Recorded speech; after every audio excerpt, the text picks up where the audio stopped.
Lahat sila ay hindi nakaligtas. Ano nga bang ibig sabihin nito?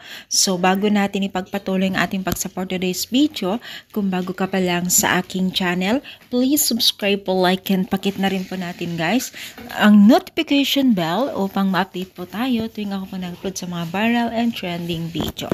Alam niyo ba guys na itong love team na ito ay hindi nakaligtas sa kanila dahil lahat sila ay meron basher. Yes, mga mima, kahit gaano pa kaganda ang samahan nila bilang isang love team at lahat ay ginawa na nila ang kanilang best, pero ang dami pa rin nasasabi ng mga netizens o bashers sa kanila.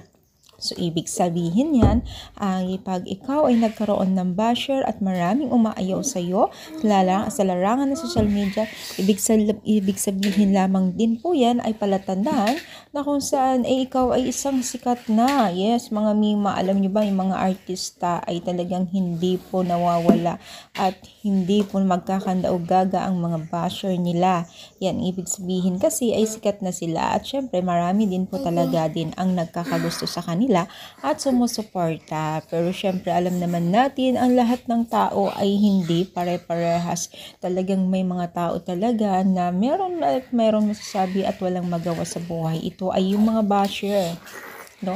Hindi sila nagiging masaya sa mga achievement or sa mga ibig sabihin ay hindi sila din masaya sa mga kasiyahan ng kanilang mga sinusuportahan o nakikita sa social media. Kaya lahat tayo ay matmatsyag at it's normal na, lalong-lalo na kung ito ay pinapublic mo ang iyong sarili, di ba?